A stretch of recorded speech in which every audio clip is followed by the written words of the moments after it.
Hello, hello. It is Testify Tuesday. Today we are in Mark 5, continuing with our Bible study. Maybe I should wait a couple minutes. Before we just jump right in. At least let me take a sip of my water. And get cozy. Okay. Ooh, update on the goal for K 2.0. We are at 49% as of this morning. So basically 50%. We're like halfway there. We have today and tomorrow left to, well, technically we have like the rest of the month. But in terms of celebration, we have today and tomorrow left. It's so sad. But it is what it is. The holidays. Why I chose December to debut, Lord only knows. God said, do it, so I did it. But anyways, goodness, but we have still the rest of the month to continue with the goal. But I know with the holidays it's a little challenging, but hello, halfway there, I know. What's up, Swaggy? What's up, Swaggy? Oh my goodness, it's crazy. It's crazy. 49% Bible time. It is. It is indeed. Rubs hands together menacingly. Oh man, I'm just yapping for a minute, but all right. Shall we get focused and begin with Mark 5? Jesus heals. Jesus saves a demon-possessed man. Saves a man with many demons. All right. Mark 1 through 5, as per usual. Starting with NLT, and then we switch to LSB. Go back and forth. I spent 4 hours today working on my Sunday school lesson. I'm in full Bible mode right now. Let's go. Let's go. Those are the best times. All right. I'd ask more if you're willing to give information.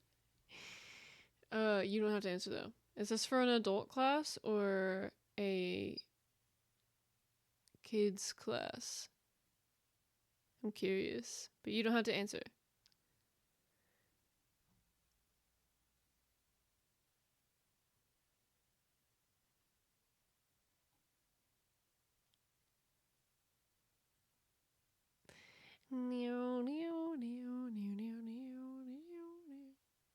Alright, I'll wait for a response and read. Verses 1 through 5. So they arrived at the other side of the lake in the region of the Gerasenes, or the Gadarenes, Gergesenes. Yeah. When Jesus climbed out of the boat, a man possessed by an evil spirit came out from the tombs to meet him.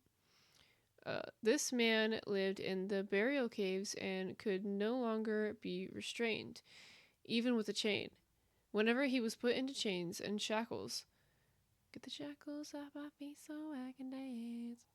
Anyways, whenever he was put into chains and shackles, as he often was, he snapped the chains from his wrist and smashed the shackles.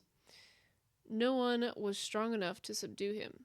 Day and night he wandered among the burial caves and in the hills, howling and cutting himself with sharp stones. That's a little scary. This is like a horror story. Adult class, ages 20s to 30s. Ooh, that's fun. Is there a lot of discussion? Sorry, excuse me. Is there a lot of discussion? I feel like that's a good age. I would say fun age. I would say fun age in the terms of that I feel like that's an age that gets pretty deep. Like it's a very thought-provoking age. Like everyone's just still learning together, you know? I'm teaching on the latter part of Matthew 2 when Joseph takes Jesus and Mary to Egypt. Herod kills the baby boys in Bethlehem and then they go to Nazareth. Ooh. I see. Kind of piggybacking off of the Christmas story a little bit. Like what happens next? It's a big class. Woo, and we got some smart people. Love that. Oh, that's exciting. I love Sunday school. Service is great. But Sunday school, so underrated in my opinion. So underrated. I learned so much in that, in Sunday school. Yeah, the Sunday schools I'm in has a range of 20s to like 60s. I don't know. Like the age range is just very vast. There's a lot of in betweens, you know. But oh man, it's like us youngsters. We'll ask some like more like thought provoking questions, and the older folks will just be like, "Huh," you know. And then they'll also offer their wisdom, and we'll be like, "Huh," like I never thought of that, you know. So good. And of course, like some of the older ones, they just like they know they have half the Bible memorized. I mean, that just will say something, and then they're like they spit like Romans 8:28 or like just something like so quickly, so easily. And I'm like, how do you even remember that word for word? That's crazy, bro. Yeah. I don't have Romans 8:28 memorized, by the way. It's just it's a frequent verse that gets quoted. I should know it by now by the amount of times it's been quoted. 15 stream streak, dude. That's crazy. Am I really that entertaining, bro? That's shocking, honestly. Oh goodness, I feel like I should continue. Oh man, I love Sunday school though. I'm glad we can agree. Okay. Very cozy stream. Thank you. I love Bible study streams. They're usually pretty chill compared to gaming streams. Those can get loud sometimes. Oh goodness. Okay. 1 through 5 again. Then they came to the other side of the sea, into the region of the Gerasenes. And when he got out of the boat, immediately a man from the tombs with an unclean spirit met him, who had his dwelling among the tombs. And no one was able to bind him any more, even with a chain, because he had often been bound with shackles and chains, and the chains had been torn apart by him, and the shackles broken in pieces, and no one was strong enough to subdue him. And constantly, day and night, among the tombs and in the mountains, he was crying out and gashing himself with stones. They should make a movie about this one. A horror movie, honestly. With a plot twist, Jesus showing up at the end, saving him. When Jesus was still... verses 6 to... I don't know. 6 to 13. Sure. When Jesus was still some distance away, the man saw him, ran to meet him, and bowed low before him. With a shriek, he screamed, "Why are you interfering with me, Jesus, Son of the Most High God? In the name of God, I beg you, don't torture me." For Jesus had already said to the spirit, "Come out of the man, you evil spirit." Then Jesus demanded, "What is your name?" And he replied, "My name is Legion, because there are many of us inside this man." Then the evil spirits begged him again and again not to send them to some distant place. There happened to be a large herd of pigs feeding on the hillside nearby. "Send us into those pigs," the spirits begged. "Let us enter them." So Jesus gave them permission. The evil spirits came out of the man and entered the pigs, and the entire herd of about 2,000 pigs plunged down the steep hillside into the lake and drowned in the water. Okay, real quick. I'm just thinking about this. So these evil spirits, these demons, these literal demons are like, "Have mercy on us, bro. Have mercy. Please don't send us far away." I don't know what distant place they're referring to, but I really don't want to go there. And Jesus is like, "Granted." Hello? To the demons? I mean, he still, like, punished them, but, like,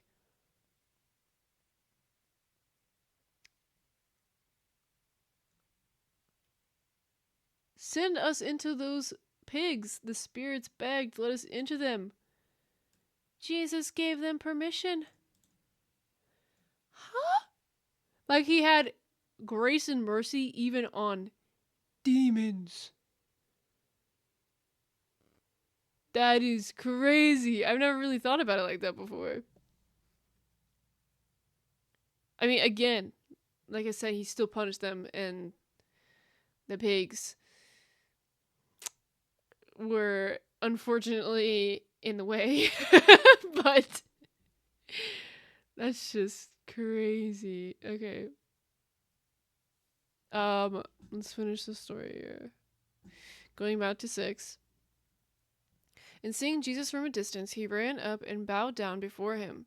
And crying out with a loud voice, he said,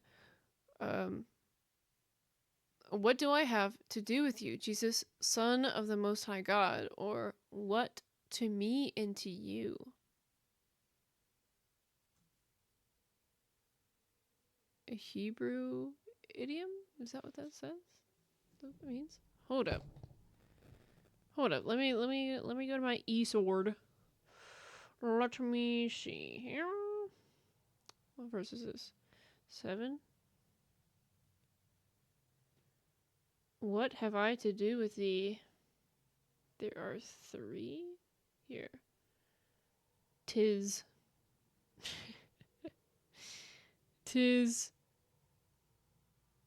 Emoy Kai. Oops.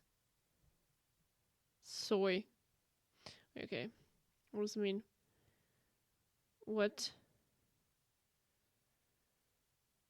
I apparently a primary article having a and also even so then too, etc., often used in connection or composition with other particles or small words. Oh.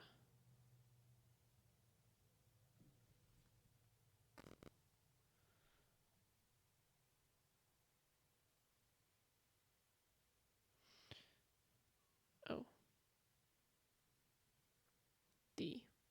Yeah. What? What to me and to you?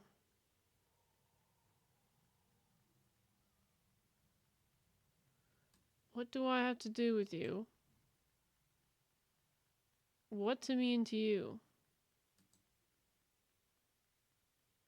What do you mean by that? Why is my brain not wanting to compute what the heck that means?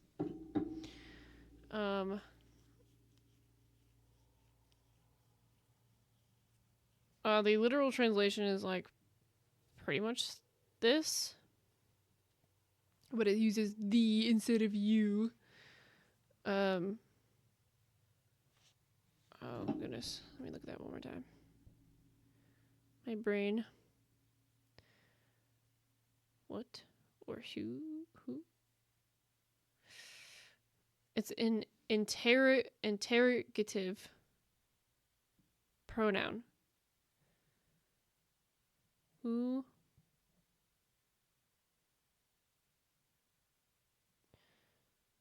So like me and you.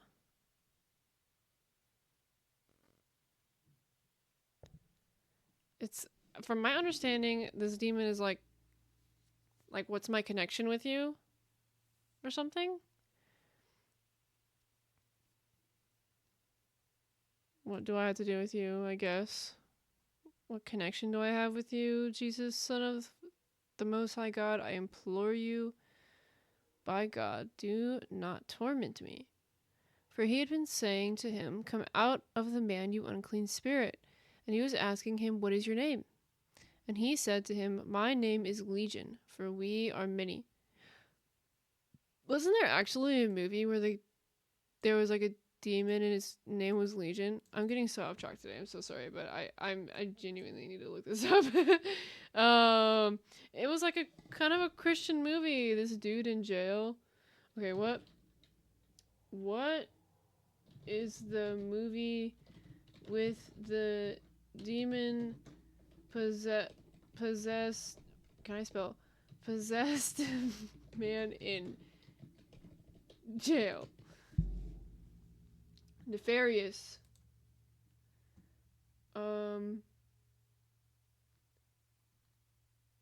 Okay.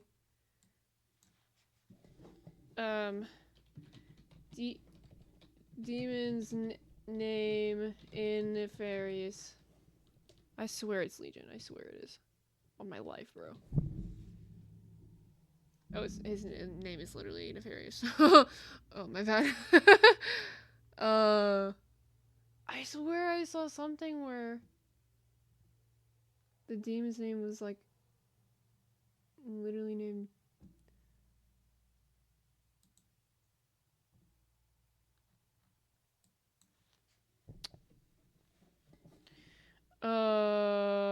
I know the movie you're talking about. Good movie, very interesting.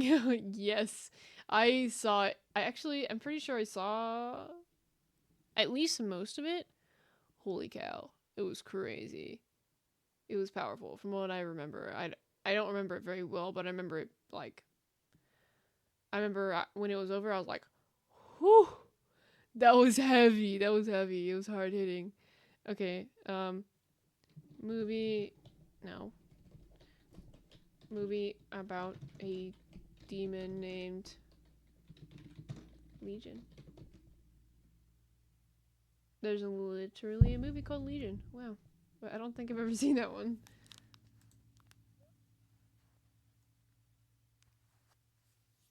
Okay. Oh, wow. Alright, not interested in that. I don't do spooky movies. Alright, anyways. Let's move on. Totally gone off topic. Gosh. Okay. My name is Legion, for we are many. And he began pleading with him earnestly and not to send them out of the region. Now there was a large herd of swine feeding nearby on the mountain. And the demons pleaded with him, saying, send us into the swine so that we may enter them. And Jesus gave them permission. Crazy. And coming out, the unclean spirits entered the swine, and the herd rushed down the steep bank into the sea, about 2,000 of them, and they were drowned in the sea. Here in Mark it says the demons begged Jesus to not send them away. In Luke, the demons... Ooh, I love comparison. In Luke, the demons begged Jesus to not send them to the abyss or bottomless pit. Ah, yes! Okay. In Revelation, it mentions that's where many demons are locked up.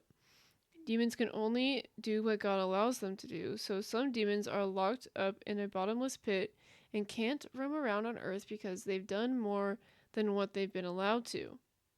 Revelation 9 says the pit will be opened and demons will come pouring out like locusts. You could have left that last part out. You could have left the lesson out, bro. Oh. Oh. Okay, I knew they were talking about not just like a distant land or a distant place. Like I knew they were talking about something more specific than that. Okay, I'm glad you said that. It's crazy though.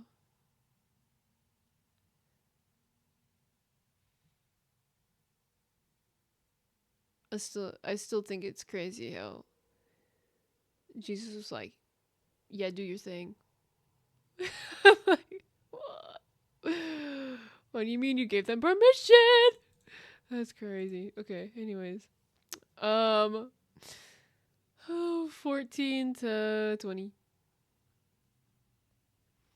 The herdsmen fled to the nearby town and the surrounding countryside, spreading the news as they ran. People rushed out to see what had happened. A crowd soon gathered around Jesus, and they saw the man who had been possessed by the legion of demons. He was sitting there fully clothed and perfectly sane, and they were all afraid.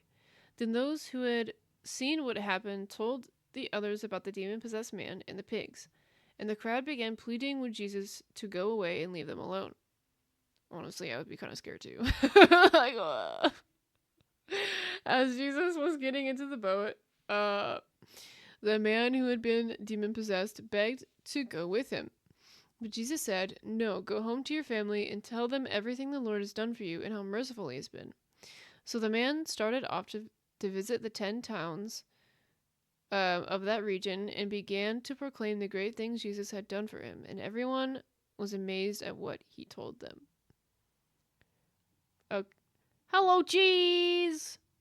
What's up, bro? Welcome back, bro. We're reading about demons. The demons drowning themselves here. Some interpret the water as like the abyss. Ooh. This chapter here implies that, and to add, knowing Jesus walked on water just goes to show he's the ultimate authority over all. That's crazy. Not gonna stay just saying hi, bro. No worries. I hope you've been well since yesterday. I hope you got some sleep after the late night. My bad. Yeah. God bless you, broski. I'm glad you could stop by, even just to say hi. Alrighty.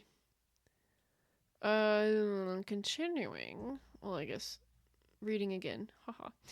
And their herdsmen ran away and reported it in the city and in the countryside, and the people came to see what it was that had happened.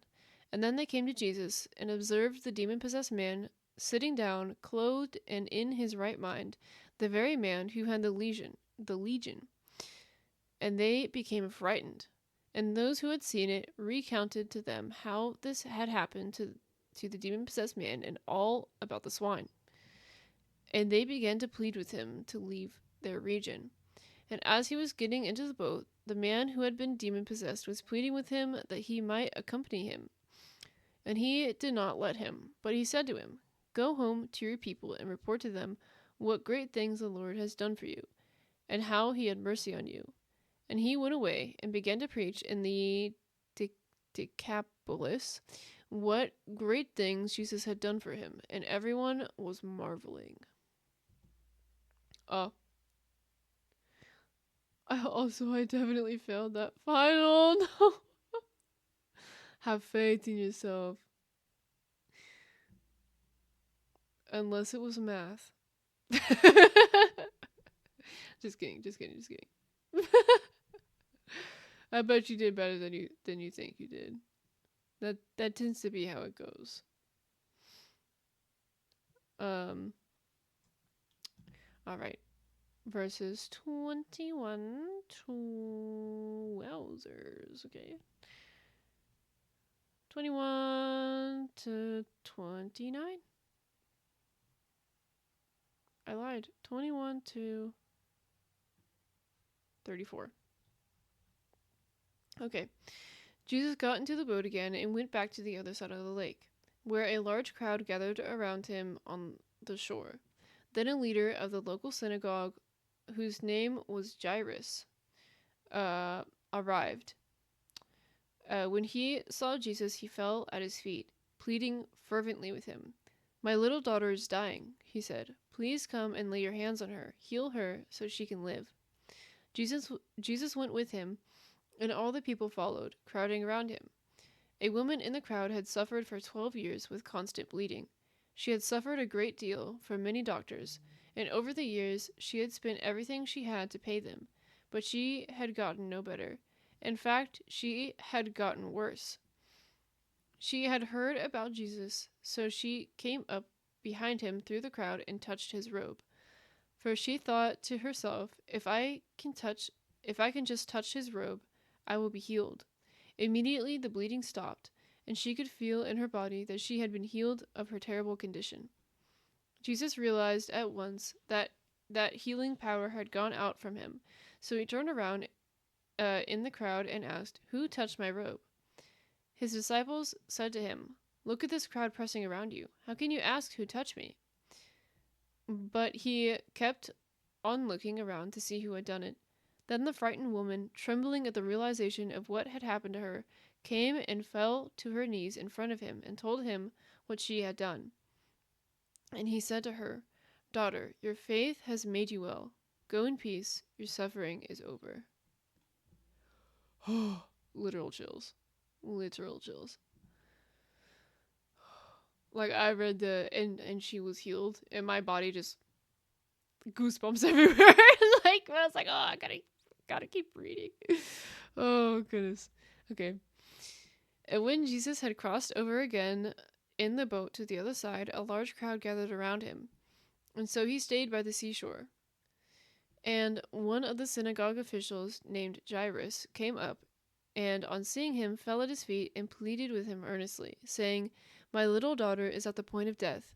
Please come, that by coming you may lay your hands on her, so that she will be saved and live." And he went off with him, and a large crowd was following him and pressing in on him. And a woman who had a hemorrhage for 12 years, and had endured much at the hands of many physicians, and had spent all that she had, and was not helped at all, but rather had gotten worse. After hearing about Jesus, she came up in the crowd behind him and touched his garment. For she was saying, "If I just touch his garments, I will be saved from this." And immediately the flow of her blood was dried up, and she knew within her body that she had been healed of her affliction. And immediately Jesus, perceiving in himself that the power proceeding from him had gone forth, turned around in the crowd and was saying, "Who touched my garments?" And his disciples were saying to him, "You see the crowd pressing in on you, and you say, 'Who touched me?'" And he was looking around to see the woman who had done this.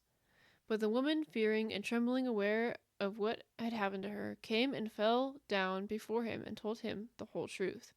And he said to her, "Daughter, your faith has saved you. Go in peace and be healed of your affliction." Okay, it's interesting how LSB is a bit more quote-unquote graphic, where NLT is not. And I kind of appreciate the more graphic part of it, because you get like a realer version of what's going on, if that makes sense. Like I could see this, I could visualize this.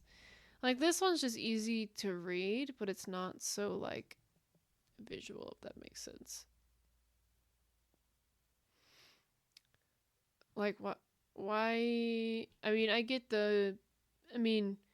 constant bleeding.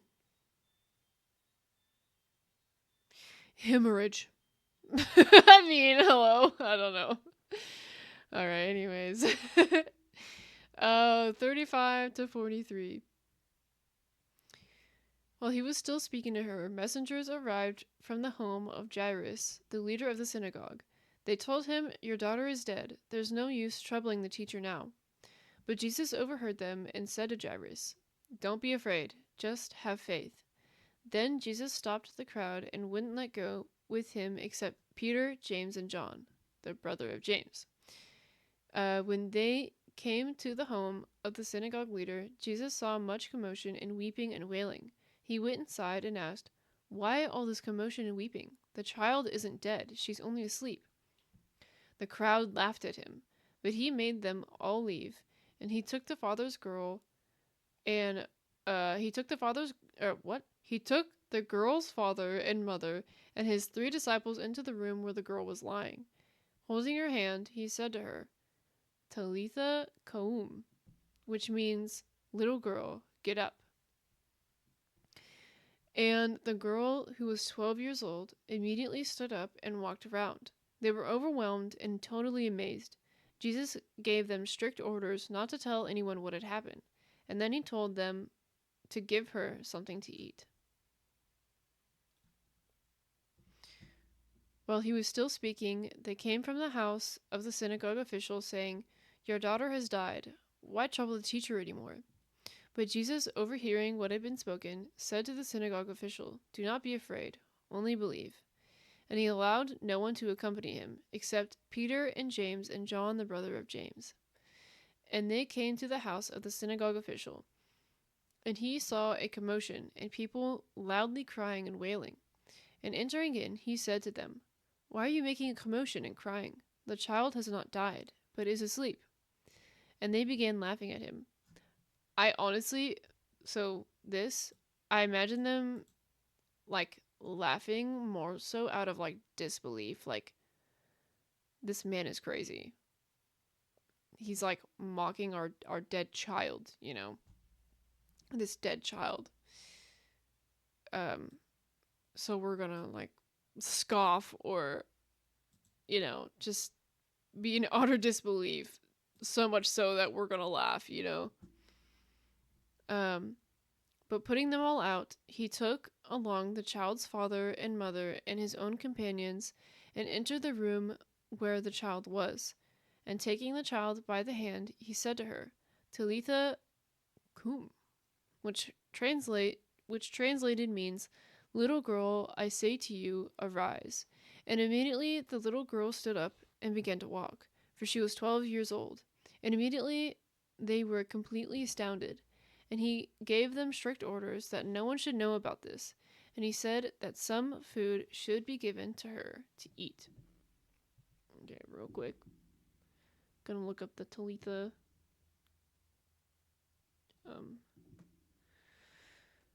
Verse 41. Talitha kumi, which means young girl. Talitha means young girl, or "O maiden." Interesting. "O maiden, rise." Young girl, rise. Ugh. Ugh. Ugh. So good. Oh, so good. That's literally just 3 words. Young girl, rise. Croaking, bro. Alright. Whee! Let's see, do I have any notes? I don't think so. Let me see.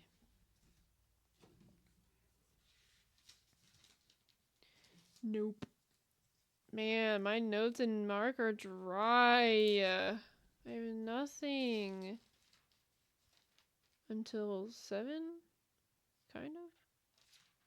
Alright. Water time.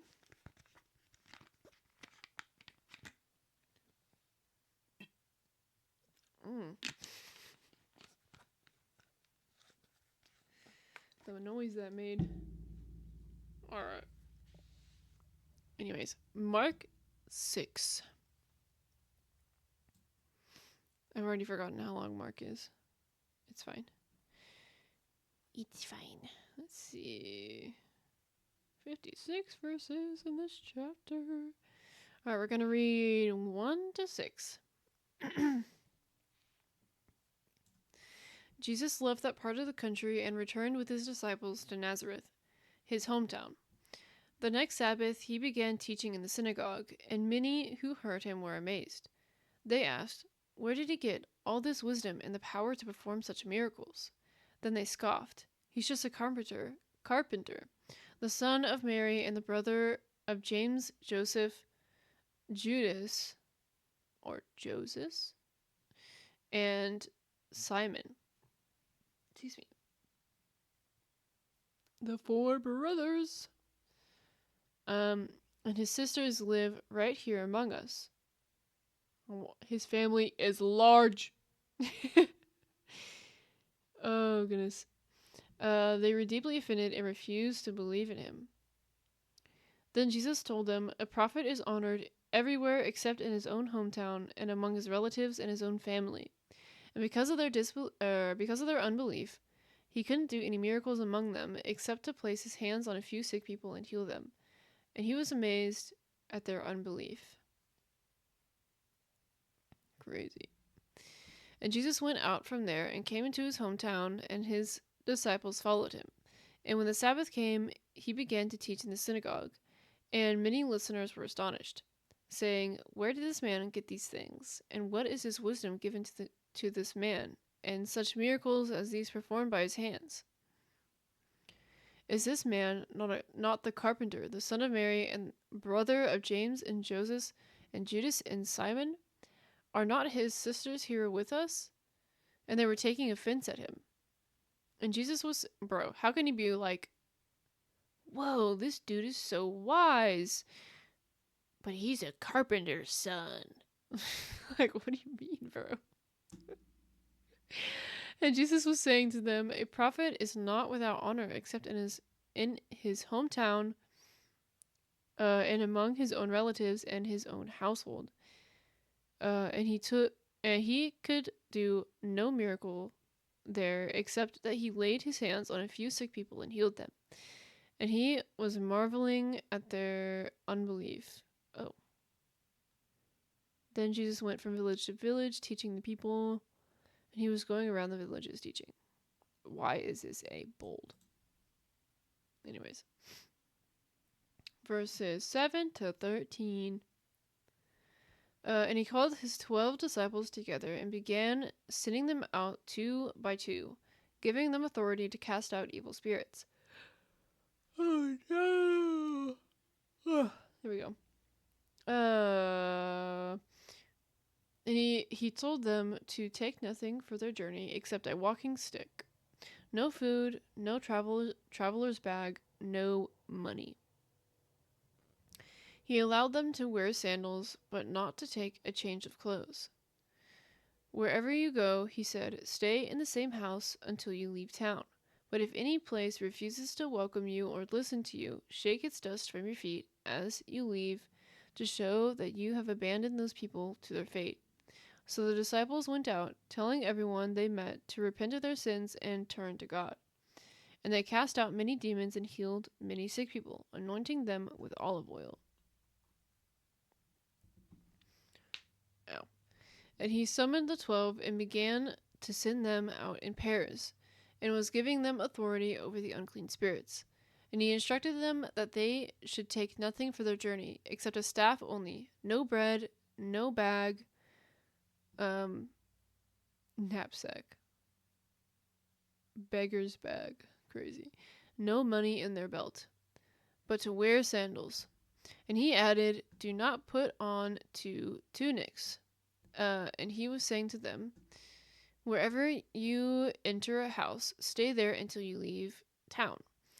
And any place that does not receive you or listen to you, as you go out from there, shake the dust off the soles of your feet for a testimony against them." And they went out and preached that men should repent. And they were casting out many demons and were anointing with oil many sick people and healing them. All right, verses 14 to 29, because why not? Herod Antipas, the king, whatever. And Herod the king soon heard about Jesus because everyone was talking about him. Some were saying, "This must be John the Baptist raised from the dead.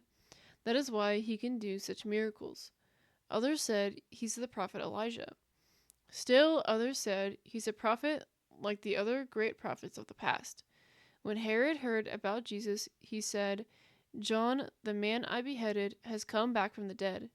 For Herod had sent soldiers to arrest and imprison John as a favor to Herodias. She had been his brother Philip's wife, but Herod had married her. John had been telling Herod, "It is against God's law for you to marry your brother's wife." So Herodias bore a grudge against John and wanted to kill him. Bro, imagine a couple named Herod and Herodias. I'm sorry. Okay. But without Herod's approval, she was powerless. For Herod respected John, and knowing that he was a good and holy man, he protected him. Herod was greatly disturbed whenever he talked with John, but even so, he liked to listen to him.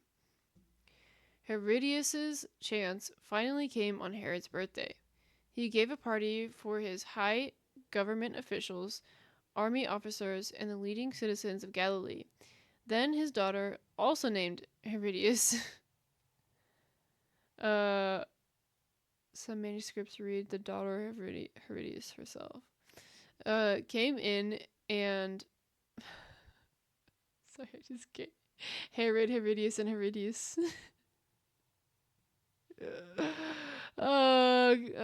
Daughter came in and performed a dance that greatly pleased Herod and his guests.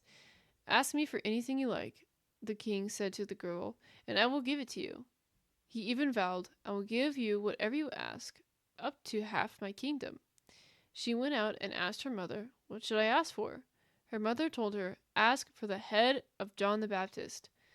So the girl hurried back to the king and told him, "I want the head of John the Baptist right now on a tray." Girl.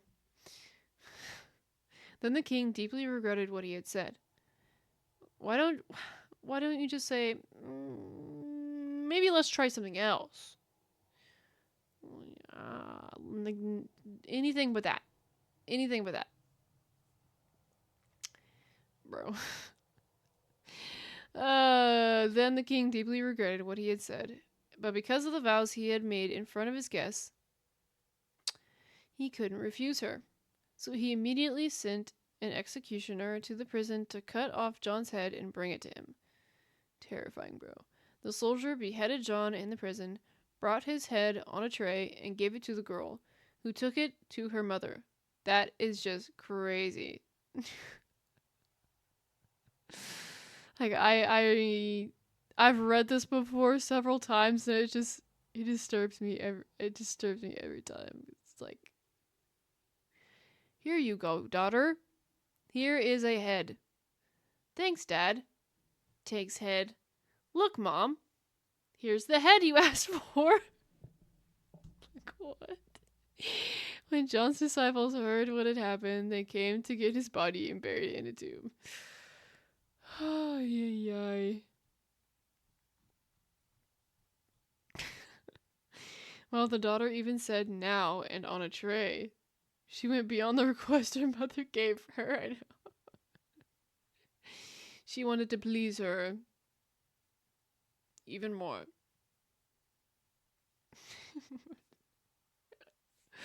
Oh gosh.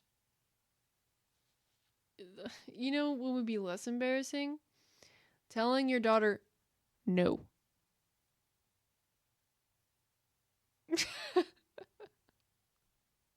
Honestly, I would be like, "Oh, he's not afraid to tell his daughter no even after he vowed?" What? That's, wow. I should be afraid of him. I don't know. Like, what? Gosh. He had too much of a soft spot, I guess. And King Herod heard it, for his name had become well known, and people were saying, John the Baptist has risen from the dead, and that is why these miraculous powers are at work in him. But others were saying, he is Elijah. And others were saying, he is a prophet, like one of the prophets of old. But when Herod heard it, he kept saying, John, whom I beheaded, has arisen. For Herod himself had sent and had John arrested and bound in prison on account of Herodias, the wife of his brother Philip, because he had married her. For John had been saying to Herod, it is not lawful for you to have your brother's wife. Now Herodias was holding a grudge against him and was wanting to put him to death and was not able. For Herod was afraid of John, knowing that he was a righteous and holy man, and he was keeping him safe. And when he heard him, he was very perplexed, but he used to enjoy listening to him. He was hearing him gladly. And a strategic day came when Herod, on his birthday, gave a banquet for his great men and... Oh, hold up, I just realized. It's his birthday. It's not even his daughter's birthday. Gave a banquet for his great men and military commanders and the leading men of Galilee. And when the daughter of Herodias herself came in and danced, she pleased Herod and his dinner guest. I want to know what this dance looked like, because what do you mean? And the king said to the girl, ask me for whatever you want, and I will give it to you. And he swore to her, whatever you ask of me, I will give it to you, up to half of my kingdom. And she went out and said to her mother, what shall I ask for? Why do you need your mother's permission, bro? And she said, the head of John the Baptist. And immediately she came in a hurry to the king and asked, saying, I want you to give me at once the head of John the Baptist on a platter. And although the king was very sorry, yet because of his oaths and because of his dinner guests, he did not want to refuse her. And immediately the king sent an executioner and commanded him to bring back his head. And he went and beheaded him in the prison, and brought his head on a platter, and gave it to the girl, and the girl gave it to her mother. And when his disciples heard this, they came and took away his body and laid it in a tomb. Sussy dance. Honestly, that's what I wonder. That is what I wonder. Indeed, very sus. Yee. Alright.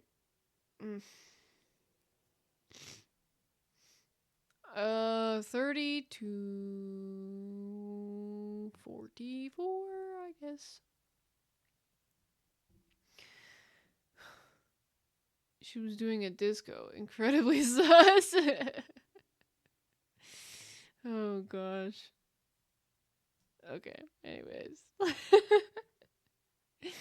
The apostles returned to Jesus from their ministry tour, and told him all they had done and taught. And Jesus said, let's go off by ourselves to a quiet place and rest a while. But he said this because there were so many people coming and going that Jesus and his apostles didn't even have time to eat. So they left by boat for a quiet place where they could be alone. For many people recognized them and saw them leaving, and people from many towns ran ahead along the shore and got there ahead of them. Jesus saw the huge crowd as he stepped from the boat, and he had compassion on them because they were like sheep without a shepherd. So he began teaching them many things. Late in the afternoon, his disciples came to him and said, actually, let's just stop there and go back. So 30 to 34. And the apostles gathered together with Jesus, and they reported to him all that they had done and taught. And he said to them, come away by yourselves to a desolate place and rest a while. For there were many people coming and going, and they did not even have time to eat. And they went away in the boats to a desolate place by themselves. And the people saw them going, and many recognized them and ran together on foot from all the cities and got there ahead of them. And when Jesus went ashore, he saw a large crowd and felt compassion for them because they were like sheep without a shepherd. and he began to teach them many things. All right, 35 to 44. Late in the afternoon, his disciples came to him and said, "This is a remote place, and it's already getting late. Send the crowds away so they can go to the nearby farms and villages and buy something to eat." But Jesus said, "You feed them." "With what?" they asked. "We'd have to work for months to earn enough money to buy food for all these people." "How much bread do you have?" he asked. "Go and find out." They came back and reported, "We have 5 loaves of bread and 2 fish." Then Jesus told the disciples to have the people sit down in groups on the green grass. So they sat down in groups of 50 or 100. Those are some big clicks, I'm just saying.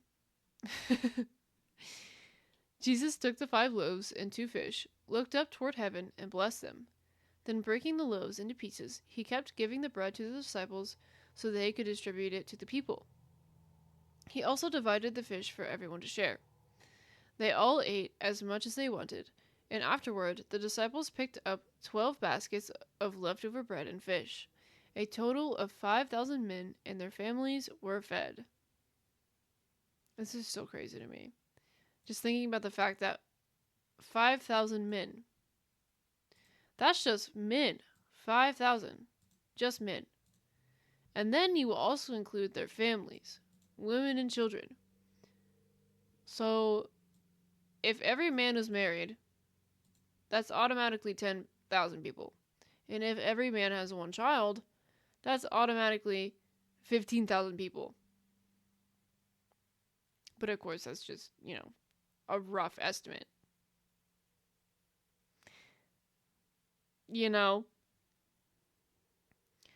Hello! What is up? Deep Web Impact. Hello, hello. So crazy. It is crazy. Which makes it even more cool. Like 5,000 is such a tiny number when you think about it, compared to the possibly 15,000 people who were there. Like, feeding 15,000 people with 12 baskets of leftovers with just 5 loaves and 2 fish. Crazy work. Crazy work.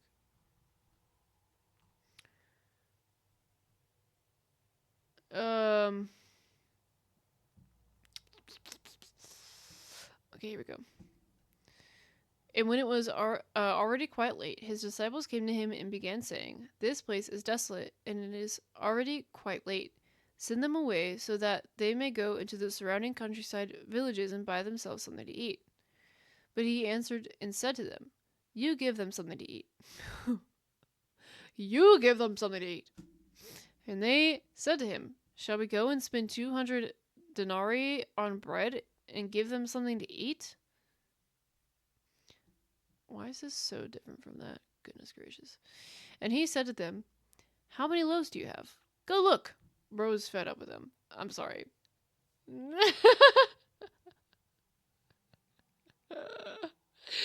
The attitude right now. Sorry, bro. And they found out. And when they found out, they said 5 and 2 fish. I think you mean to say 5 loaves. And he commanded them all to sit down by groups on the green grass. And they sat down in groups of hundreds and of 50s. And he took the 5 loaves and the 2 fish, and looking up toward heaven, he blessed the food and broke the loaves, and kept giving them to the disciples to set before them. And he divided up the 2 fish among them all. And they all ate and were satisfied, and they picked up 12 full baskets of the broken pieces, and also of the fish. And there were 5,000 men who ate the loaves. Okay, what I miss? What Bible app/website do you recommend that has offline support? Well, wait, you can compare translations like this? Yeah, this is YouVersion. You can't see because it's in the corner. Maybe I can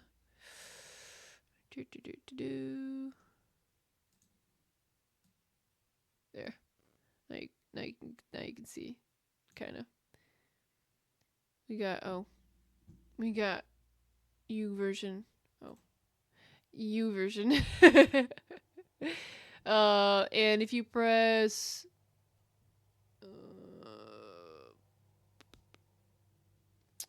there's this button. I'm not gonna press it because it'll make it go away. But parallel mode. You can use different translations. Change the font size. So this is on the website though. Not the app. I don't know if I feel like you can do that on the app, but I might be wrong. It's very possible.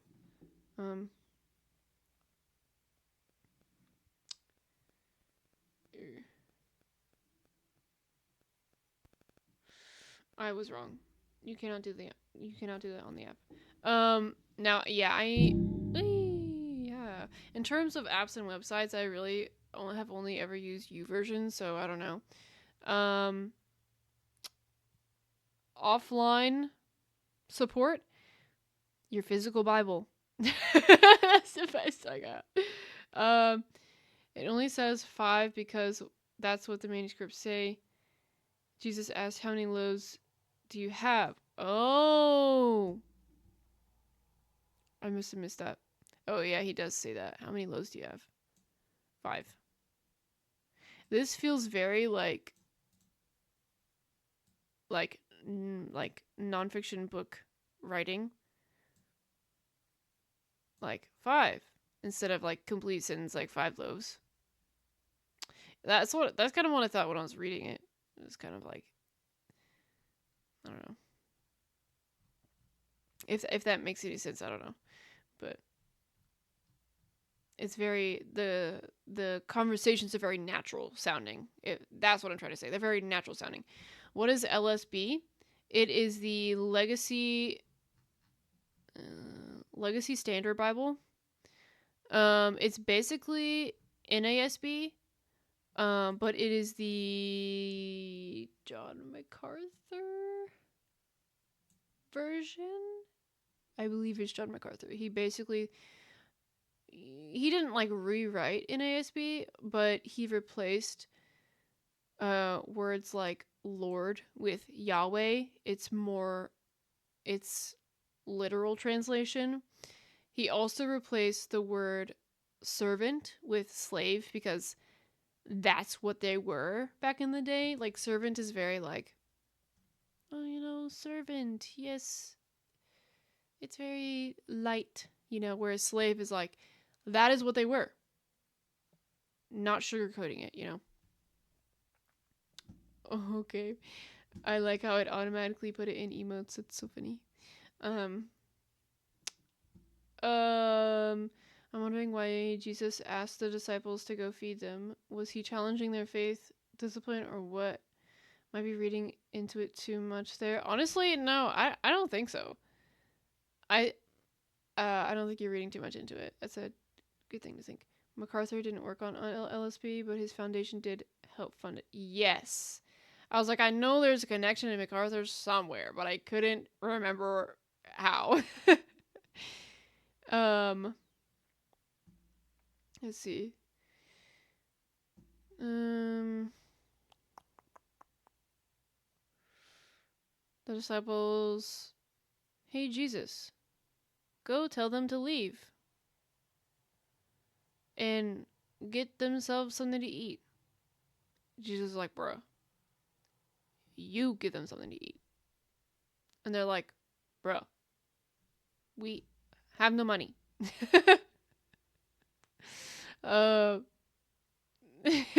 Jesus is like, "Bruh, how much you got?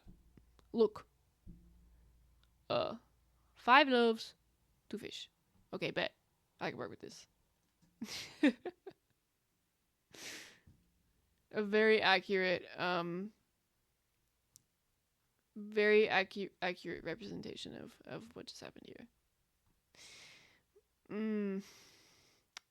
I feel like they didn't answer the question at all. Honestly, how I read this is he's kind of like annoyed with them. You know, yo, Owl, what is up? How's it going? The legend Owl is in the chat. I bonked the mic, sorry. Facts. Okay. Let's see. Oh yeah. How I read this is he's kind of like he sounds kind of irritated in all honesty. And I'm curious with sure you didn't drop the mic? Oh, yeah, I'm sure.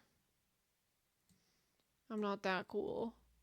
Okay, I'm gonna go back to Matthew and try and find this. What chapter would it be in? I have no idea. Okay, Servant on the Mount.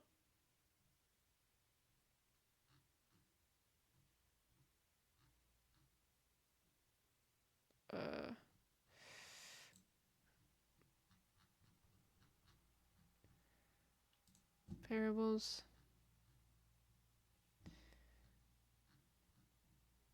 Calm storms. Okay, we're getting close. Demon possessed man. Oh, paralyzed man. Oh, maybe not. He was a blind man. 12 apostles. He sends them out. Okay. Oh my. Oh. John the Baptist. Doo-doo-doo. Where easy. We're easy. We're easy.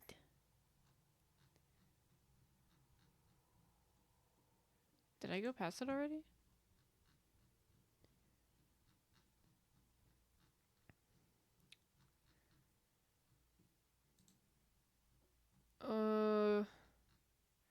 Okay.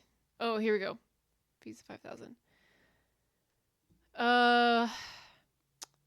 This is a remote place, and it's already getting late. Send the crowds away so they can go to the villages and buy food for themselves. That isn't necessary. You feed them. But we only have 5 loaves of bread and 2 fish. Bring them here. This is a very different perspective, I think, on how the conversation went. This place is desolate and the hour is already late, so send the crowds away that they may go into the villages and buy food for themselves. They do not need to go away. You give them something to eat. But there's an exclamation point. He is shouting at them. He is shouting at them, I'm just saying.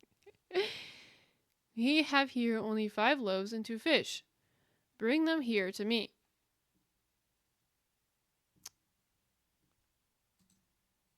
Man, I'm so curious. Where'd he go? Oh. I know we haven't gone to Luke yet, but does he address this in oh no. Oh, that's gonna be fun to read, okay.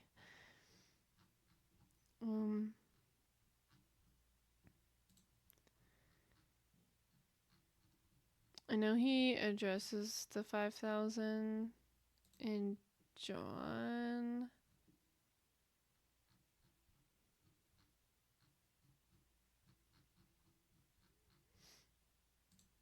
I'm just very curious about the different perspectives of this conversation, you know.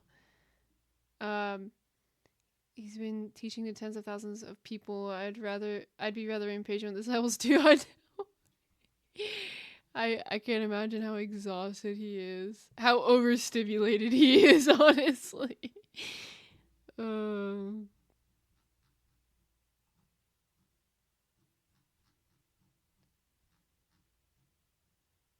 Oh yes. Okay, I think we're close. Here we go. Okay. Send the crowds away to the nearby villages and farms so they can find food and lodging for the night. There's nothing to eat here in this remote place. You feed them. But we only have 5 loaves of bread and 2 fish. Are you expecting us to go and buy enough food for this whole crowd? For there were about 5,000 men there. Tell them to sit down in groups of about 50 each. And then he took the loaves and bread. There's the exclamation again. Okay. LSB is very. It seems more accurate here. Send the crowd away that they may go into the surrounding villages and countryside and obtain lodging and find provisions, for here we are in a desolate place. You give them something to eat. We have no more than 5 loaves and 2 fish, unless perhaps we go and buy food for all these people. There were about 5,000 men there. Have them sit down in groups of about 50 each. You give them something to eat. I'm sorry, that's just so funny. Oh, goodness. Okay.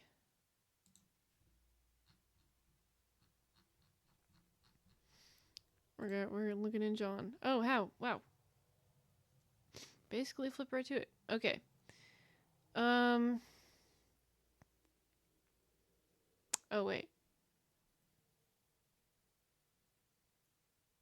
Okay, so this is the same situation, just told pretty differently.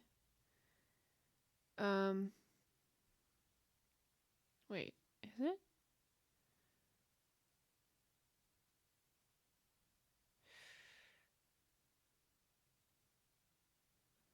Where can we buy bread to feed all these people? Remember, Jesus still died for these goobers and for us. Of course, of course. Where can we buy bread to feed all these people? He was testing Philip, for he already knew what he was going to do. Huh. Even if we worked for months, we wouldn't have enough money to feed them. Then Andrew, Simon Peter's brother, spoke up. There's a young boy here with 5 barley loaves and 2 fish. What good is that with this huge crowd?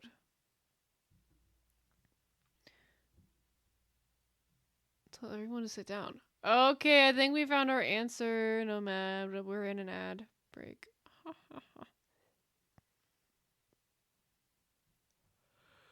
Oh, bro, I cannot wait to read John. Ooh. I'm a goofy goober. We're all goofy goobers. Ad break end. Ad break end. Unless Nomad is here and the ads are being stupid again. Which is possible.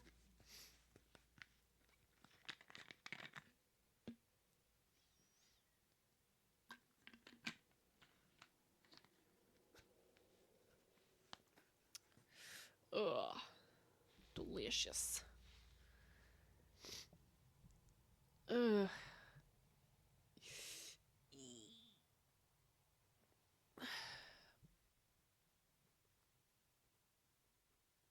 Ugh. I'm stretching, sorry, gang. Okay.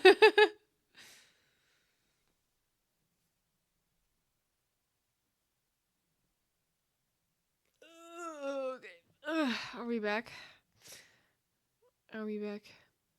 Nomad, I think I found your answer. In John.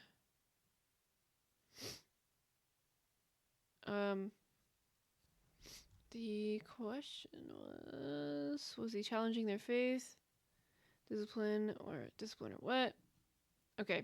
We're back to the regularly scheduled program. Yes. Okay. So in John, this is the same story, but pretty different, I think, from how it's portrayed in the other books. Jesus, turning to Philip, he asked, "Where can we buy bread to feed all these people?" He was testing Philip, for he already knew what he was going to do. Philip replied, "Even if we worked for months, we wouldn't have enough money to feed them."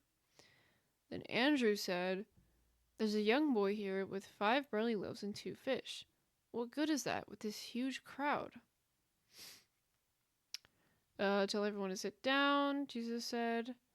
So they all sat down. Jesus took the loaves, blessed them, gave them out.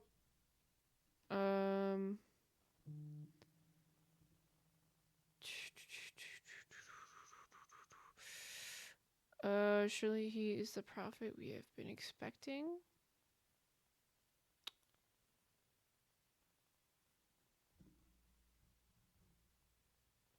So, I mean, he was testing them. Testing them why exactly?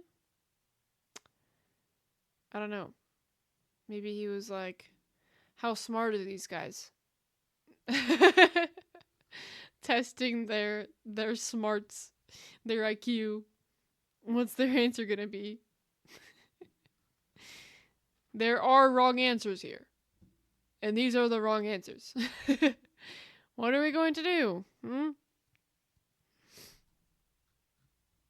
Alright. Let's go. Let's go back. Oh my goodness. Alright.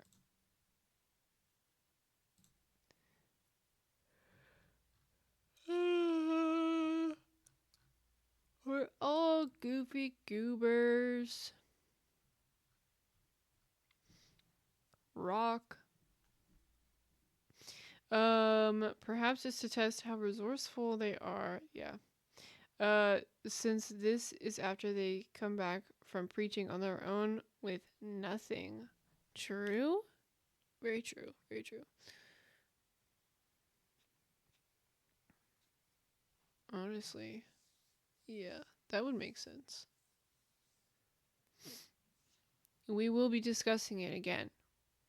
I'm sure multiple times.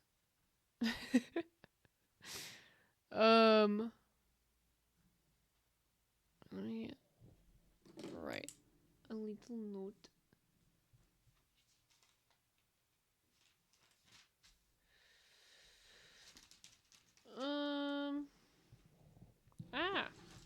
Mike, don't do that. Okay.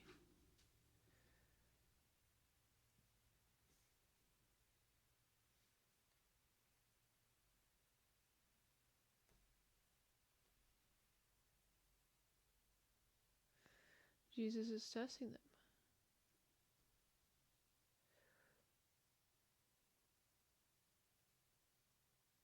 Okay. Boink.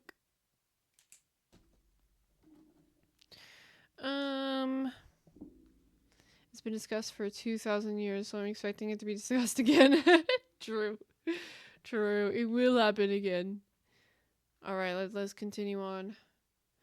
45 to 56. Immediately after this, Jesus insisted that his disciples get back into the boat and head across the lake to Bethsaida, while he sent the people home. Excuse me, wow.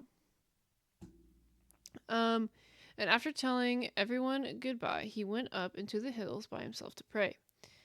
Late that night, the disciples were in their boat in the middle of the lake, and Jesus was alone on the land. He saw that they were in serious trouble, rowing hard and struggling against the wind and waves. About 3 o'clock in the morning, Jesus came toward them, walking on the water.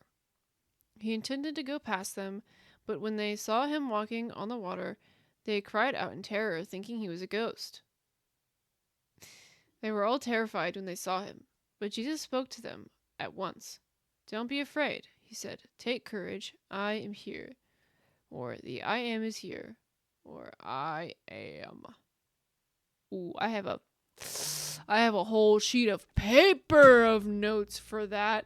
For "I am," literally just "I am." In here somewhere. It's in Exodus. I'll grab it when we read the other version too. He intended to walk past them as if he was just strolling through the park or something. Honestly, yeah. Like I wonder, like, his intentions. Like, what were his true intentions? Like, surely he knew. He knew they were going to see him. So, like, what do you mean he intended on going past them? He knew they were going to see him. Anyway, then he climbed into the boat and the wind stopped. They were totally amazed, for they still didn't understand the significance of the miracle of the loaves. Their hearts were too hard to take it in. After they had crossed the lake, they landed at Gennesaret. They brought the boat to the shore and climbed out. The people recognized Jesus at once, and they ran toward the whole area, carrying sick people on mats to wherever they heard he was. Wherever he went, in villages, cities, or the countryside, they brought the sick out to the marketplaces. They begged him to let the sick touch at least the fringe of his robe, and all who touched him were healed. Okay. And immediately Jesus made his disciples get into the boat and go ahead of him to the other side of Bethsaida, while he himself was sending the crowd away. And after bidding them farewell, he said he left for the mountain to pray.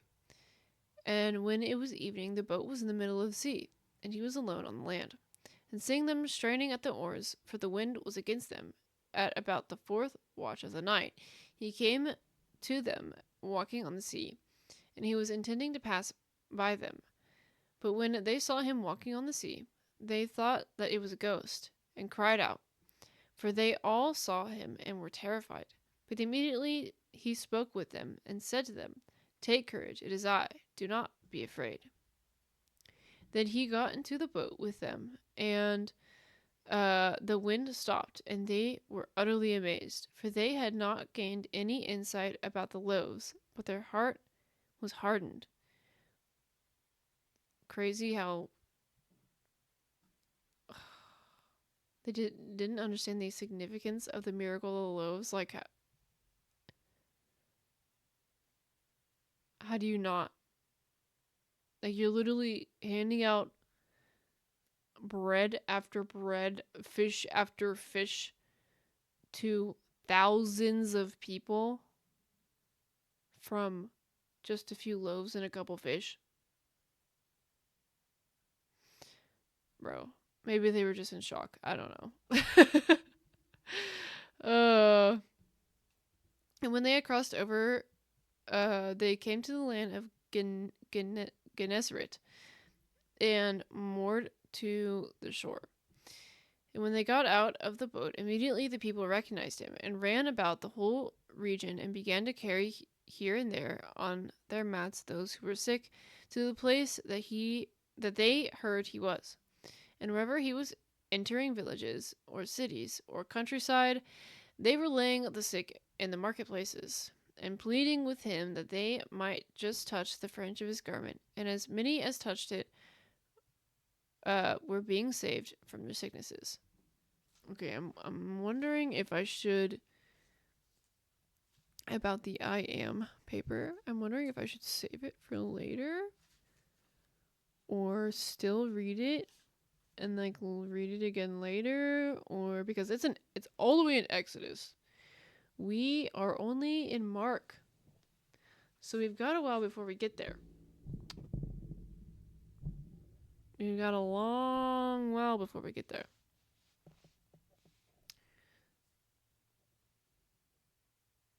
I'm gonna wait. Sorry. I shouldn't have even brought it up. I'm not gonna lie to you. You're welcome.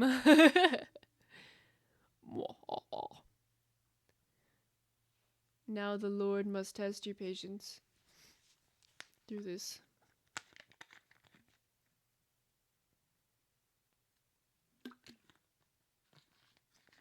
Alright, Mark 7.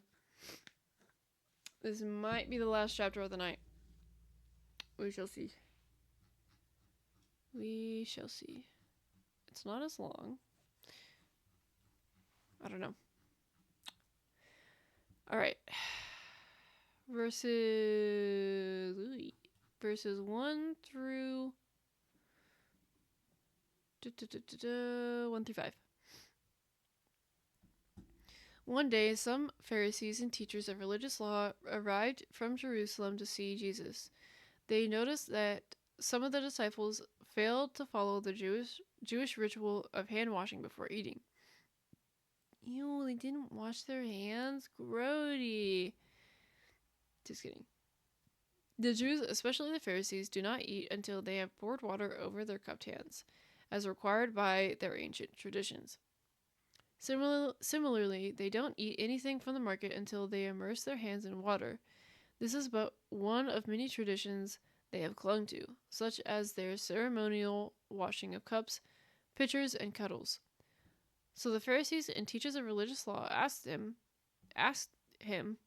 "Why don't your disciples follow our age-old tradition?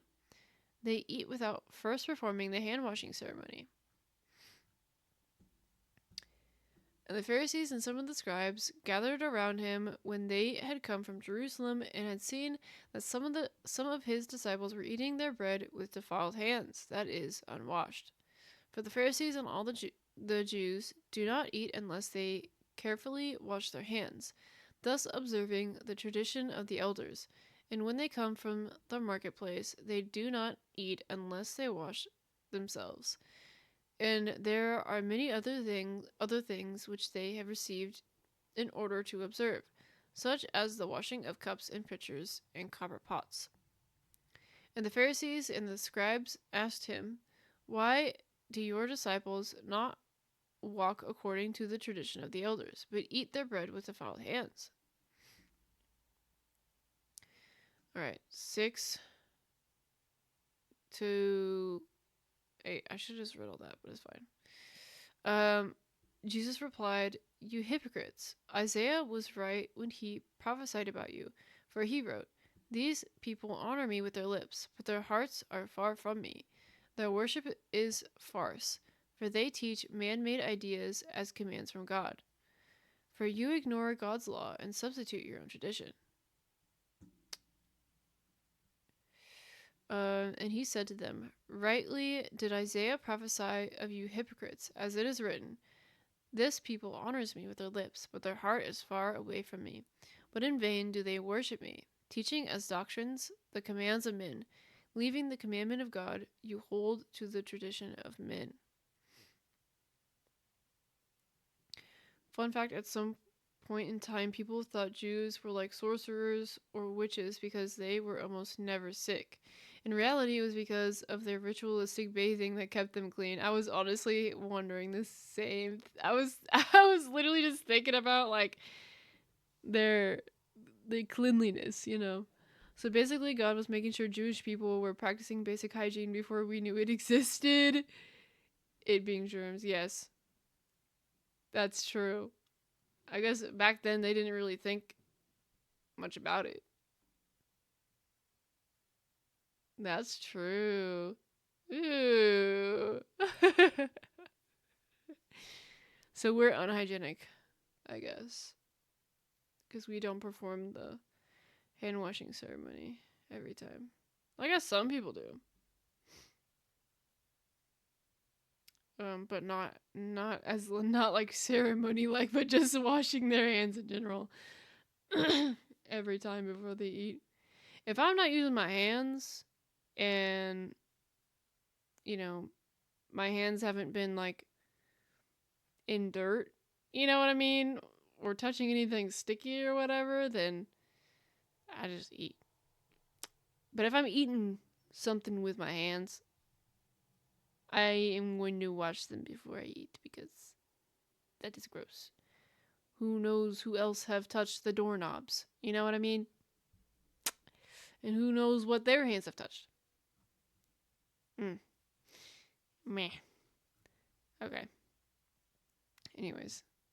Verses 9 to 13.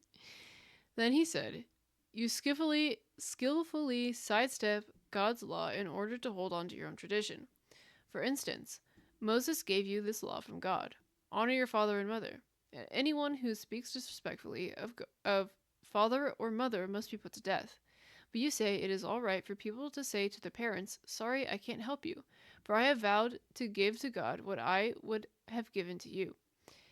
In this way, you let them disregard their needy parents. And so you cancel the word of God in order to hand down your own tradition. And this is only one example among many others.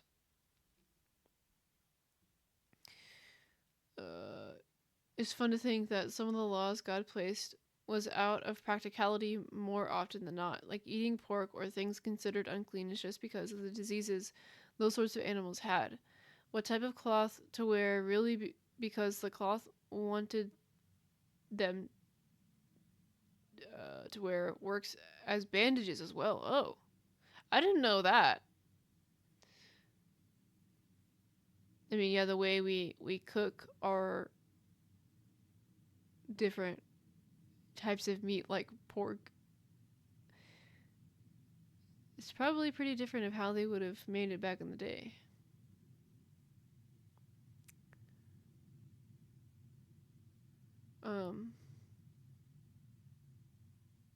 Man, what was I gonna say? There's something else I was gonna say, but I forgot. Darn it. No, the bandages thing that's a fun fact. That is a fun fact. I did enjoy that fact.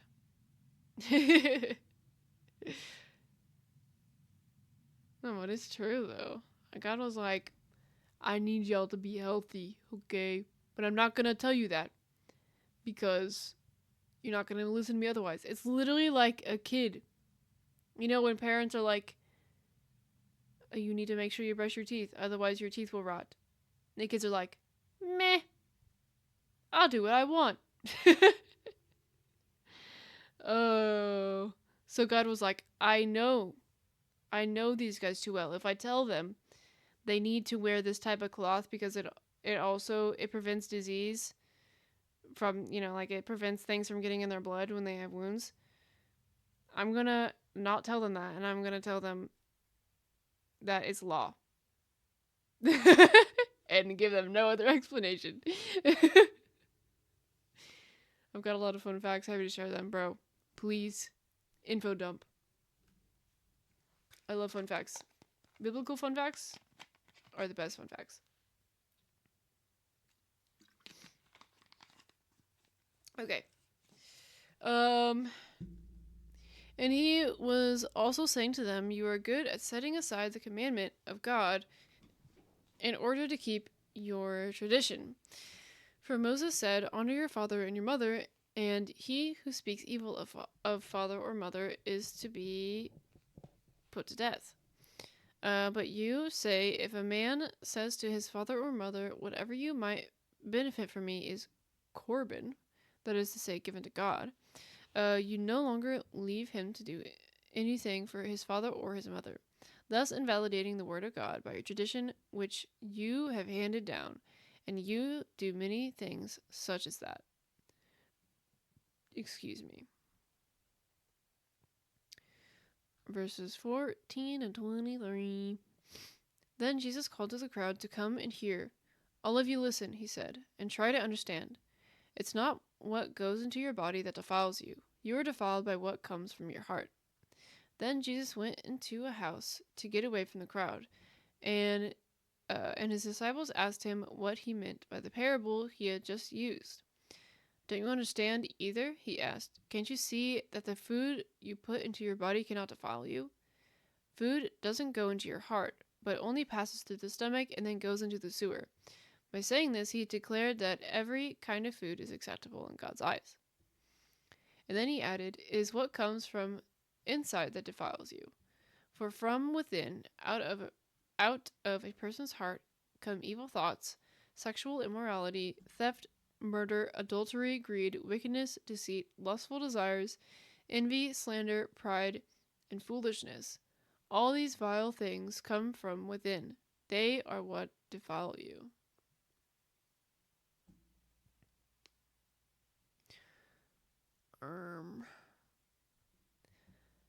And after he called the crowd to him, he began saying to them, listen to me, all of you, and understand.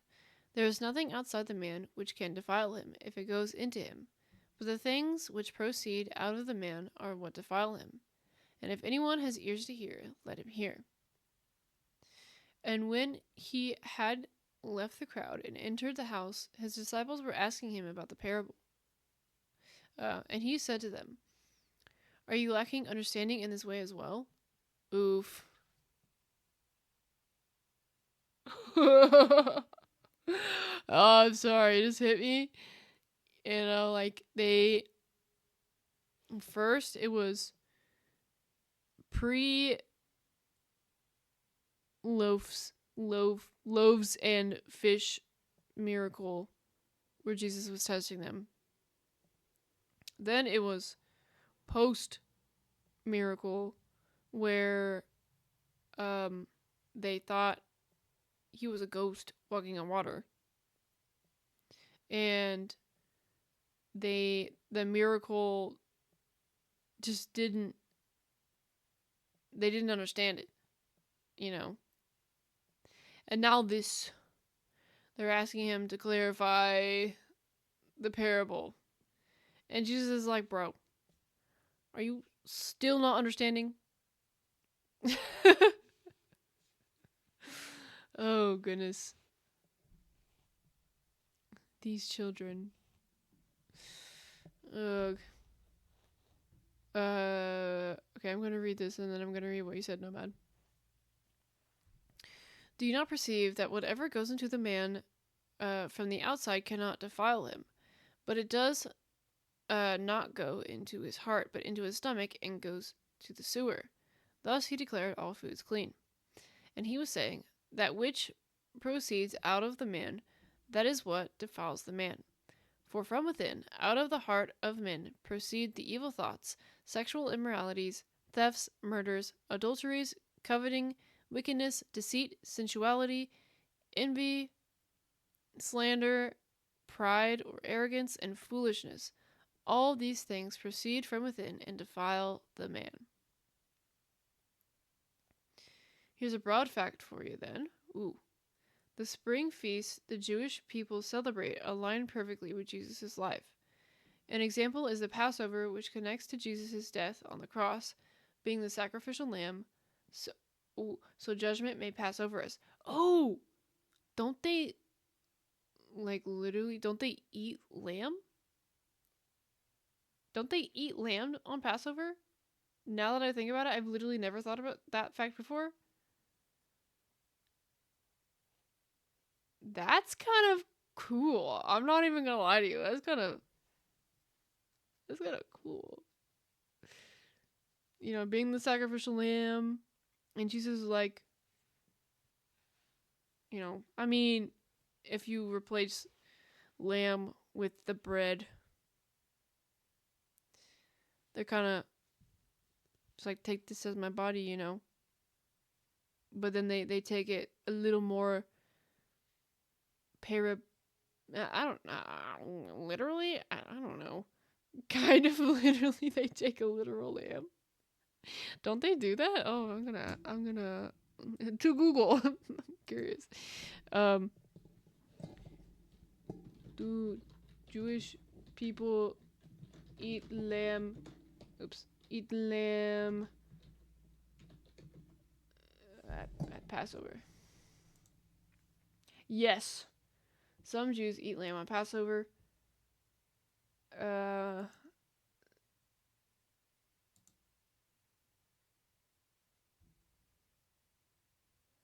Load. I clicked a thing and now it's not wanting to load.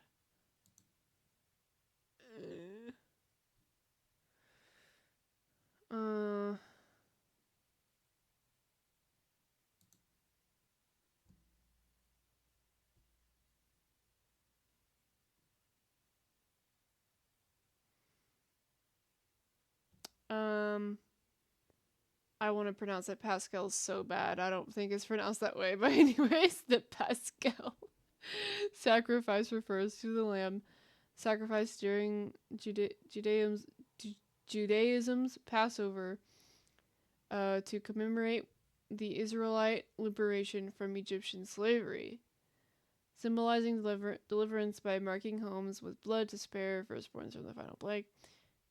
Interesting. That's interesting.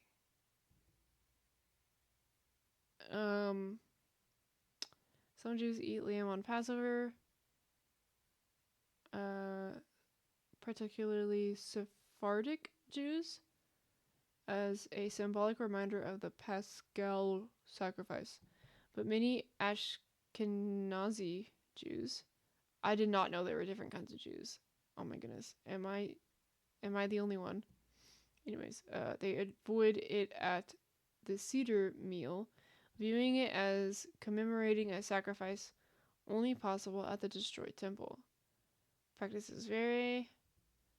Sephardic tradition often includes lamb cooked in liquid, not roasted, while Ashkenazi customs typically substitute it with other meats or poultry or avoid it entirely.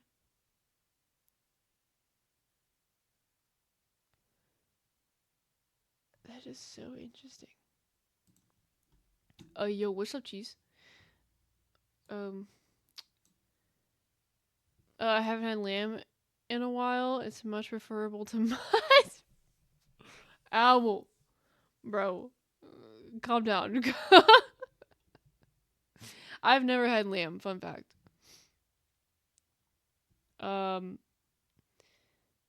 It's why I personally practice the feast as each cheese, bro. Cheese. Oh my goodness. Thank you. That's why I personally practice the feast as each connect with Jesus, and I find no reason why we shouldn't celebrate them. I mean, honestly. If they connect to Jesus, like, why not, you know? Ashkenazi. Wait, is that literally what I'm thinking? Hold on. Like, they're the ones from Egypt with the blonde hair? Oh, okay. This one, because I'm not staying. Okay, bye. Okay. Thank you. Thank you. Oh, goodness. Oh, my goodness. You're so silly, cheese. Thank you. Alright. Oh, no, ads!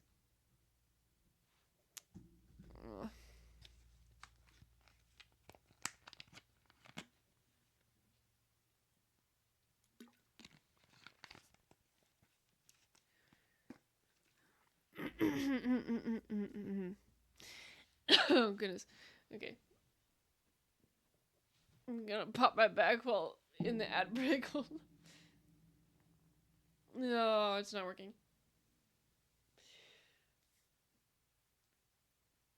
Ugh, this chair. This chair's stinky. It's not comfortable. Oh, okay. Let's see.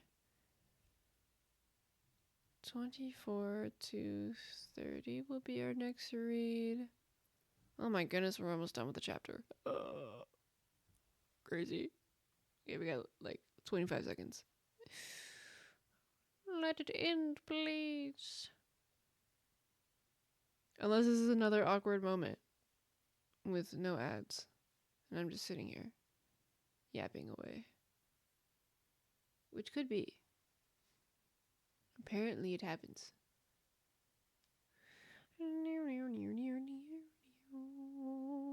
Ooh. Are we back, gang? Are we back? Are we back? Are we back?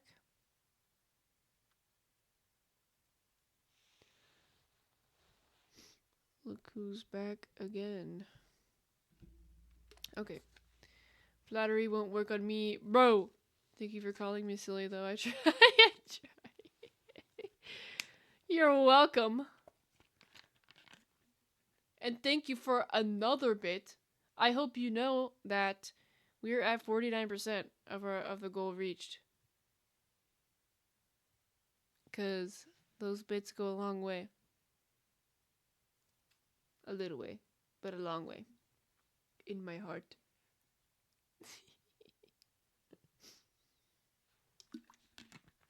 They add up. They add up. That's what I'm trying to say.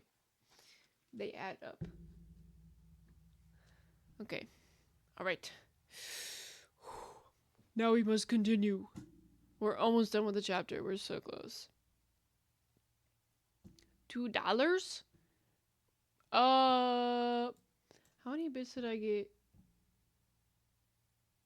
yesterday? I forgot what button to press. Okay.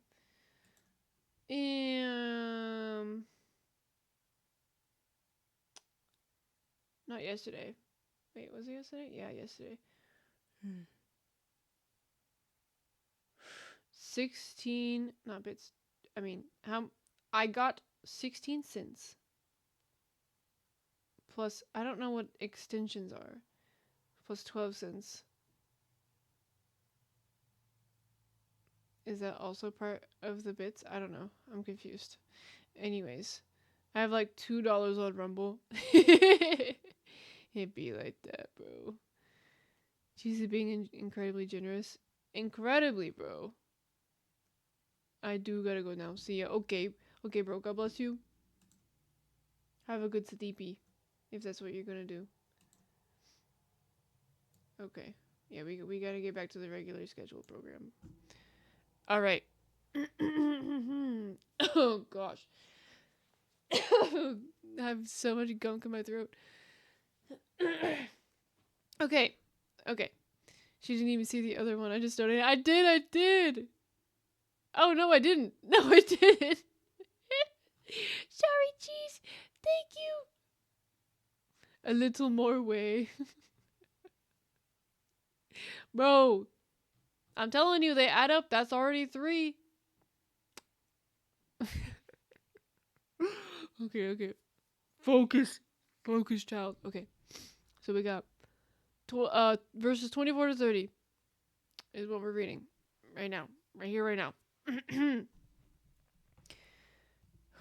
Then Jesus left Galilee and went north to the region of Tyre.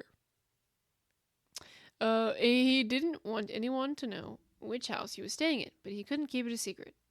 Oh, right away, a woman who had heard about him came and fell at his feet.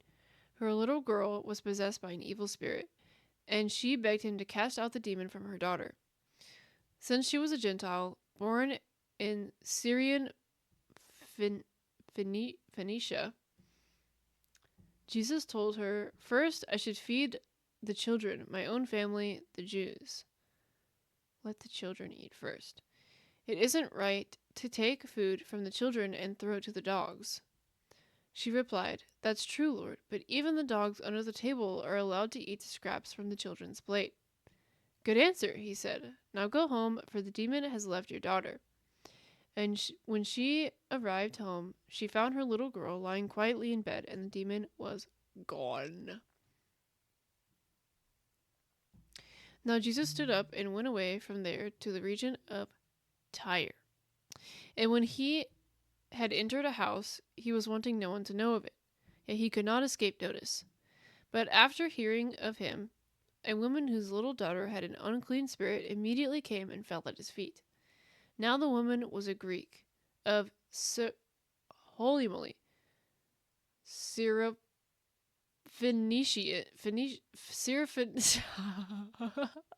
bro, my mouth does not want to freaking work. Syrophoenician, Syrophoenician. I promise I'm not faking it, guys. Oh gosh, descent. Okay, and she kept asking him to cast And she kept asking him to cast the demon out of her daughter. And he was saying to her, "Let the children be satisfied first, for it is not good to take the children's bread and throw it to the dogs." But she answered and said to him, "Yes, Lord, but even the dogs under the table feed on the children's crumbs." And he said to her, "Because of this answer, go. The demon has gone out of your daughter." And going back to her home, she found the child lying in the bed, the demon having left. This always intrigued me. Like, who are the children he's talking about? Specifically. I mean, I get this. Like, this is a interesting interpretation. First, I should feed the children, my own family, the Jews.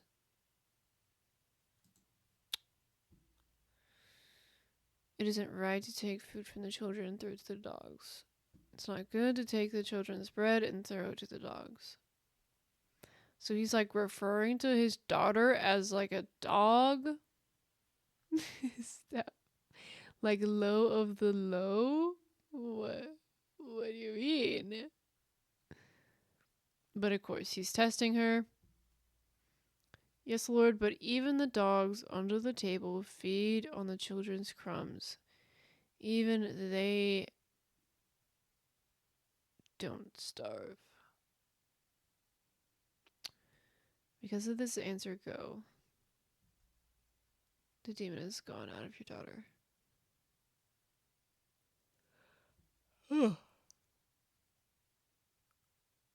Yikes, bro. Okay. We're almost done with this chapter. And I think we'll end it after this one. Jesus left Tyre and went up to I cannot pronounce this. Sidon. I should have looked this up. Anyways, Sidon. Before going back to the Sea of Galilee in the region of the 10 towns, or Decapolis. A deaf man with a speech impediment was brought to him, and the people begged Jesus to lay hands on the man to heal him. Jesus led him away from the crowd so they could be alone. He put his fingers into the man's ears. Then, spitting on his own fingers, he touched the man's tongue. Yum! Looking up to heaven, he sighed and said, Ephatha, which means be open. I need the translation here. I need the literal translation. Okay, we're on chapter 7. Towards the end, we're on 34. Ephatha. Ephatha, which means to be opened. Ephatha. I think that's right in terms of pronunciation. Instantly, the man could hear perfectly, and his tongue was freed, so he could speak plainly. Jesus told the crowd not to tell anyone, but the more he told them not to, the more they spread the news. Surprise, surprise. They were completely amazed and said again and again, everything he does is wonderful. He even makes the deaf to hear and gives speech to those who cannot speak. And again he went out from the region of Tyre and came through Sidon to the Sea of Galilee, within the region of the Decapolis.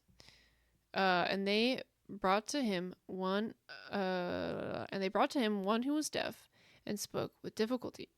And they pleaded with him to lay his hand on him. And Jesus took him aside from the crowd by himself and put his fingers into his ears. And after spitting, he touched his tongue. And looking up to heaven with a sigh, he said to him, Ephatha, that is, be opened. And his ears were opened, and the impediment of his tongue was removed. And he began speaking plainly. And he gave them orders not to tell anyone, but the more he was ordering, the more widely they continued to proclaim it. And they were utterly astonished, saying, He has done all things well. He makes even the deaf to hear and the mute to speak. Whew. That's a lot of words. That is a lot of words. Okay. I don't think I have any notes. I have stuff highlighted, but I don't have notes. So, womp. Okay. We're on chapter 8 now.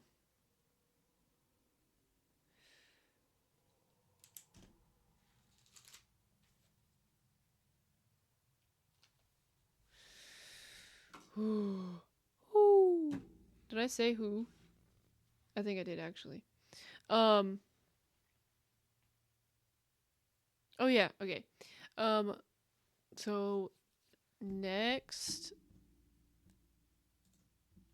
I was about to say next week, but wait, I won't be streaming next week. Shoot. The next Bible study stream will be January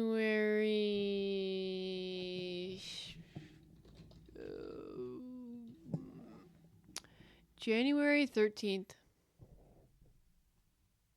So that'll be my first stream back from break. But break starts after tomorrow.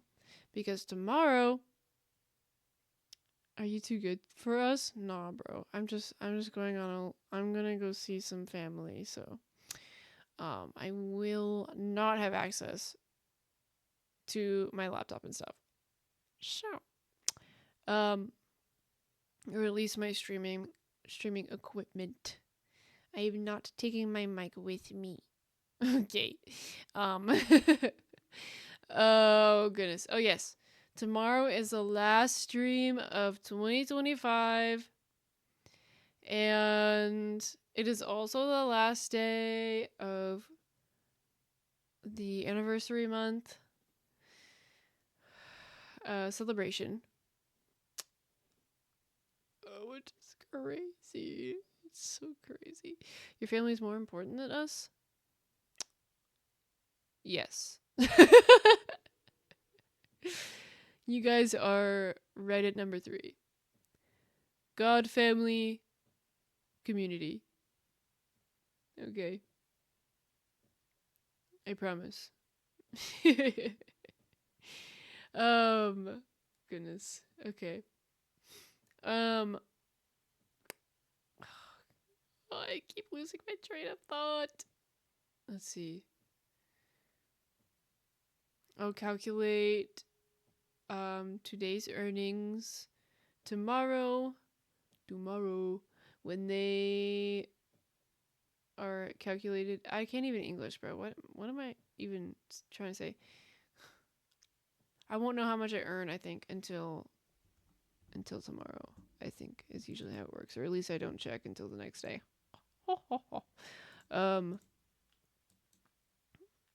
Yeah, because it doesn't add up until after my stream's over. So we shall see where we're at tomorrow on the goal. But oh yeah, tomorrow, Phasmophobia with the gang.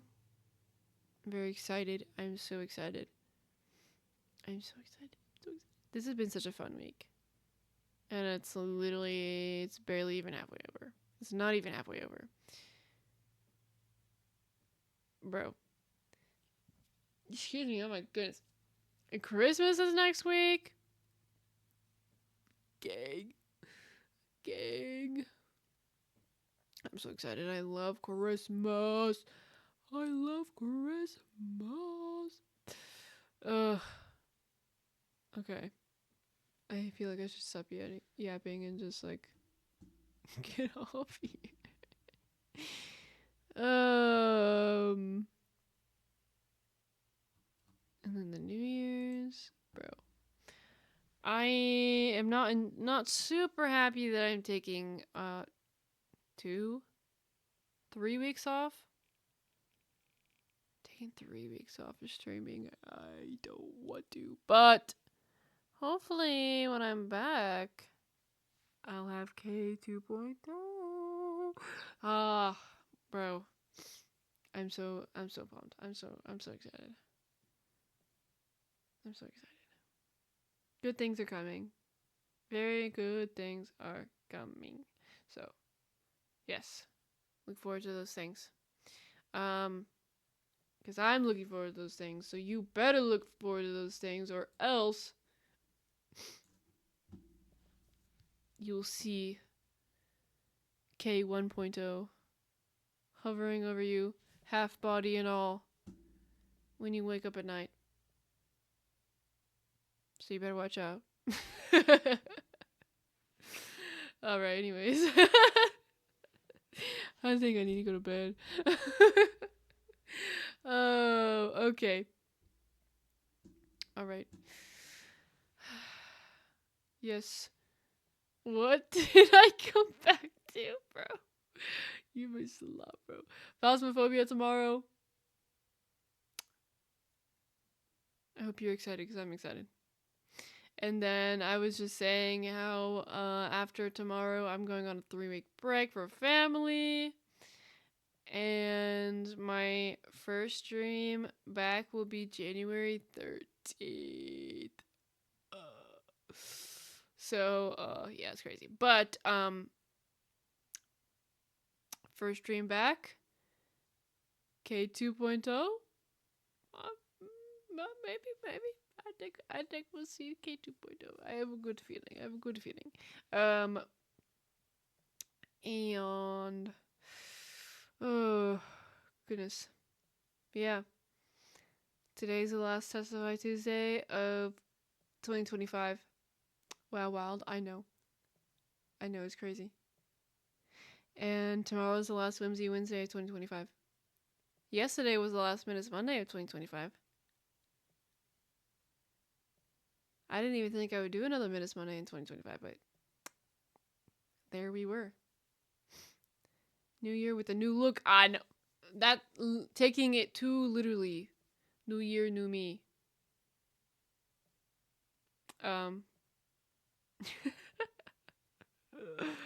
Alright.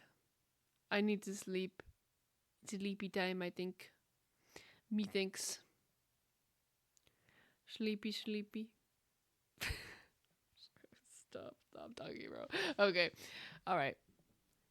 It's time. I hope you have a good day or night, whatever time of day it is for you. God bless you. God loves you. I love you. Bye!